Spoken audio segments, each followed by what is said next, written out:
معزز ناظرین، آپ کا اپنا ساجد یزدانی آپ کا فلمی پروگرام لے کر حاضر ہے۔ گزشتہ کئی ہفتوں سے آپ سن رہے ہیں کہ پاکستانی فلمی صنعت میں ایک جان ڈالی جا چکی ہے، چونکہ جب سے گورنمنٹ نے فنڈ کا اعلان کیا ہے، سرکاری طور پر سرپرستی کا اعلان کیا ہے، تو فلم سازوں میں خوشی کی ایک نئی لہر دوڑ گئی ہے۔ اس سلسلے میں جہاں خوشیاں منائی جا رہی ہیں، وہاں پر بہت سے فلم سازوں کو اس بارے میں اپنے تحفظات ہیں کہ انہیں کیوں نہیں اس میں شامل کیا گیا، چونکہ حکومت نے ابھی 30 لوگوں میں یہ فنڈز تقسیم کیے گئے ہیں، جبکہ 350 کے قریب ممبران ہیں جو اس کے منتظر ہیں کہ ان کو بھی اس میں شامل کیا جائے۔ اس میں سے بہت سے لوگ تو توسعات کا اور ذاتیات کا بھی اعلان کرتے ہیں اور اپنے تحفظات کا بھی اعلان کرتے ہیں، مگر اصل میں جو ہے وہ یہ ہے کہ جو اصل تحفظات ہیں وہ ان لوگوں کے ہیں جو واقعی پراپر فلمیں بنا رہے ہیں۔ جیسا کہ آپ کو پتہ ہے کہ صفدر ملک صاحب پاکستان فلم انڈسٹری کے بڑے نامور ایک فلم ساز ہیں، اور ان کے ادارے نے مسلسل ہر سال ہی ایک فلم تو لازمی دی ہے، اور ایک تسلسل کے ساتھ بحران کے اس دور میں کروڑوں روپے کی لاگت سے فلم بناتے ہیں۔ سید نور سے بنوا لی انہوں نے، بعد میں مسعود بٹ سے فلم بنوائی، پھر انہوں نے کراچی کے پروڈیوسر سے فلم بنوائی، اور انہوں نے اس کے بعد لاہور میں پھر دوبارہ بھی شہزاد رفیق صاحب سے ایک فلم بنوائی۔ تو اس طرح وہ فلموں سے ایک رفتار کے ساتھ، ایک تسلسل کے ساتھ فلم سازی جاری رکھے ہوئے ہیں۔ ان کو جو ہے اس میں شامل نہ کرنا فہرست میں، یا ان کا اعلان نہ ہونا، اس میں لوگوں میں بھی ایک تحفظات پائے جاتے ہیں، اور جو غیر جانبدار لوگ ہیں وہ سمجھتے ہیں کہ ان کا پہلے حق تھا۔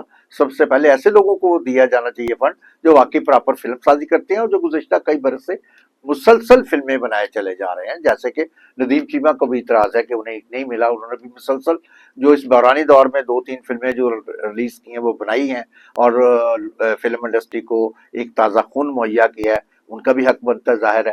اسی طرح اداکارہ نرگس کے والد جو ہیں وہ ادریس بھٹی، ان کے بھائی خرم جو اسٹوڈیو بھی چلاتے ہیں اپنا، اور اس کے علاوہ وہ فلم سازی سے بھی منسلک رہے ہیں، تو ان کا بھی کہنا ہے کہ انہیں بھی یہ ملنا چاہیے ان کے دفتر میں۔ بلکہ گزشتہ دنوں ایک میٹنگ بھی ہوئی تھی جس میں فلم سازوں کی بھاری تعداد نے شرکت کی۔ ان سب کا بھی کہنا ہے کہ ان سب کو اس سلسلے میں شامل کیا جانا چاہیے، اور انہیں فلم سازی کے لیے فنڈز مہیا کیا جانا چاہیے۔ جیسے کہ فلم ساز جو ہے محمد سرور ہیں، انہوں نے بابل دا ویڑ اور کئی فلمیں بنائی اور بہت سے لوگوں کو متعارف کروایا، وہ بھی اس لائن میں بیٹھے ہیں۔ وہ کہتے ہیں کہ اس انتظار میں کہ انہیں پیسے ملے اور وہ نئے انداز کی نئی فلمیں شروع کر سکے۔ اسی طرح غلام جلانی گام صاحب ہیں، وہ بھی اکثر ملتے ہیں، وہ بھی اسی قسم کی شکایت لیے پھرتے ہیں۔ وہ کہتے ہیں کہ انہیں بھی شامل کیا جانا چاہیے، چونکہ وہ گزشتہ مطلب 2000 میں بھی انہوں نے بہت سی فلم، 1900 سے ان کا 90 سے شروع ہوتا ہے، اور اس کے بعد وہ تسلسل کے ساتھ فلمیں بناتے چلے آ رہے ہیں، اور 2000 میں بھی انہوں نے کئی فلمیں کی، اور ان کے ادارے نے بہت سے فلم سازوں کی فلمیں نمائش کے لیے بھی پیش کی۔ تو وہ کہتے ہیں کہ وہ فلم سازی، نغمہ نگاری، تقسیم کاری، ان تمام شعبوں سے منسلک رہے ہیں، تو ان کو ایک متحرک اور فعال ہیں، آج بھی وہ کام کر رہے ہیں، تو انہیں اس میں شامل کیا جانا چاہیے۔ تو یہ صحیح بات ہے، ان لوگوں کو شامل کیا جانا چاہیے۔ اب آتے ہیں فیروز خان صاحب۔ فیروز خان صاحب کا تعلق جو ہے وہ پاکستان سے ہے۔ انہوں نے 8-10 فلمیں بنائی یہاں پہ، اور ایک عرصے سے، وہ 1970 سے فلم انڈسٹری سے منسلک ہیں۔ جب ہم فلم انڈسٹری میں داخل ہوئے تو ہم نے ان کو فلموں میں کام کرتے اور فلم سازی کرتے ہوئے دیکھا۔ انہوں نے کئی بڑی فلمیں بنائی، جیسا کہ قیامت، پیسہ ناچن چائے، دیوار، اور کئی فلمیں جن کے نام ابھی میرے سامنے نہیں ہیں۔ تو انہوں نے فلمیں، بڑی کاسٹ کی فلمیں، بڑے ڈائریکٹرز کو لے کر فلمیں بنائی، اور ہر دور میں فلمیں بناتے رہے۔ پھر جب فلم سازی سے ناکامی ہو گئی تو انہیں مالی طور پر منافع نہ ہو، تو وہ اپنا کاروبار ترک کر کے لندن مستقل طور پر منتقل ہو گئے۔ اب وہ پھر آئے ہوئے ہیں اور وہ فلم سازی کا ارادہ رکھتے ہیں۔ انہوں نے ایک فلم لندن میں بھی بنائی ہے، اس کو بھی مکمل کرنا چاہتے ہیں تیزی کے ساتھ کہ یہاں پر ریلیز کر دیجیے، اور ایک نئی فلم وہ چاہتے ہیں کہ وہ شروع کریں۔ اس کے لیے وہ بھی گورنمنٹ کی طرف سے انہوں نے بھی درخواست دے رکھی ہے، وہ بھی چاہتے ہیں کہ انہیں بہت جلد یہ فنڈز مہیا کیے جائیں تاکہ وہ نئی فلم شروع کر سکیں۔ اور نہ بھی اگر انہیں ملا تو میرا خیال ہے کہ وہ مالی طور پر وہ مستحکم مدار رکھتے ہیں، تو وہ فلم تو اپنی شروع کریں گے، کیونکہ وہ اپنے نوجوان بیٹے کو بھی لے کر آئے ہیں ہیرو بنانے کے لیے۔ تو میرا خیال ہے کہ وہ جلدی ایک فلم کا آغاز کر دیں گے جس کے ہدایت کار جاوید رضا ہوں گے۔ اچھا، جاوید رضا سے یاد ہے کہ ہم نے پچھلے پروگرام میں یہ کہا تھا کہ وہ غلام محی الدین، اداکار غلام محی الدین کے ساتھ ان کی فلم جو اب شروع ہو رہی ہے جلد، जो जिसकी कहानी लिखी जा रही है उसकी मामनत करेंगे, उनमें असिस्टेंट डायरेक्टर की हैसियत से काम करेंगे। जबकि उन्होंने इसकी वजाहत की है कि वो उस फिल्म में बिल्कुल असिस्टेंट नहीं होंगे, बल्कि वो अपने एक दोस्त गुलाम मोहिउद्दीन साहब के साथ उनकी वैसे ही उनकी निगरानी उस अदारे की करेंगे, उस फिल्म हिदायतकारी के मैदान में और फिल्म साजी के उसमें।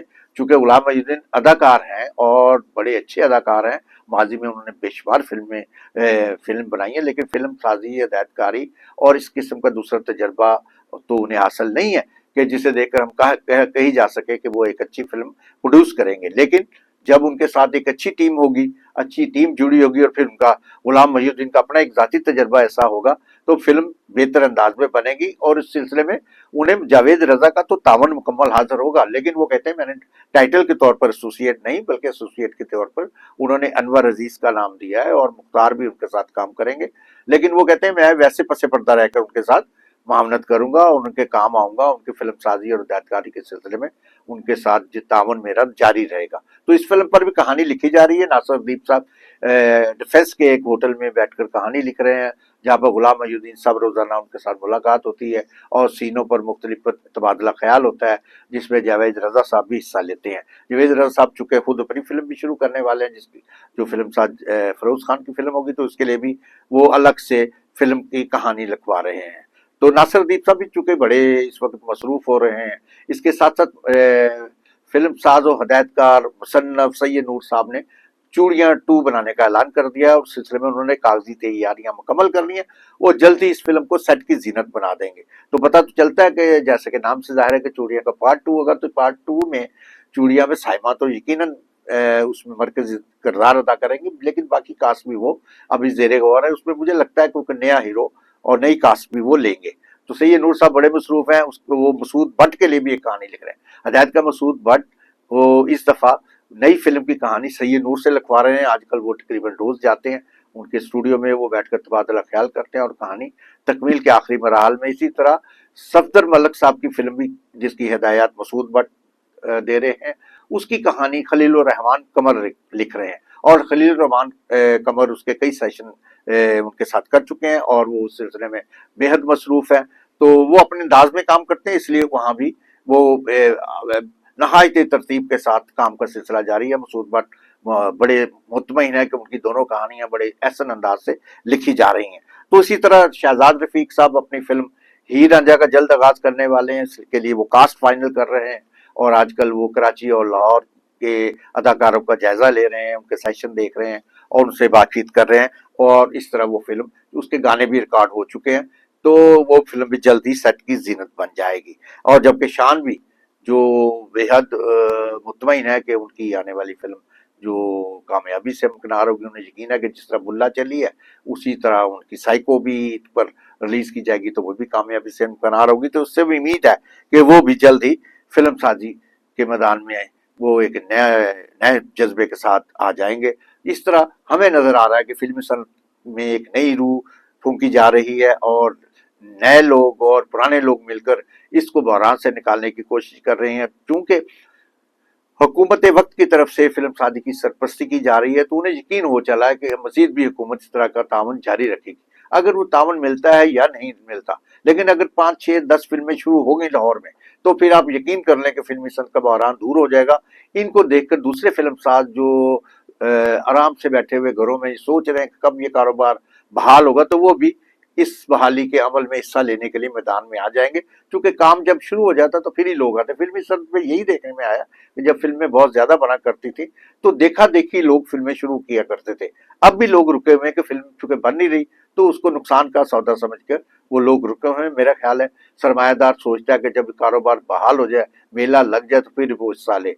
तो फिल्म साजी के लिए फिर एक सुनहरी मौका आ रहा है और हिदायतकारों और मुसन्निफीन के लिए ये एक इम्तहान होगा कि वो किस तरह नए अंदाज की नए दौर के तकाज़ों के मुताबिक फिल्में बनाते हैं। बहुत शुक्रिया।